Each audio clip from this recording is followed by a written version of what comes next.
daming taong pumapasyal dito. Ayan. Ayan. We are under the bridge. It's a tourist spot to see. Yung nasa ilalim kami ng bridge. Napakahaba ng bridge na ito. Connected the island. And pwede kang manood ng maglalakbay ka sa ilalim ng bridge. Makita mo yung dagat sa ilalim. Ayan. And yan oh.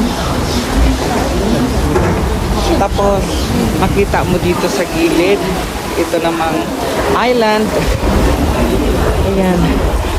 Ang nakakatakot ang haba. Pero yan, hindi ka naman alalaki ng mga gamit nila sa bridge yan.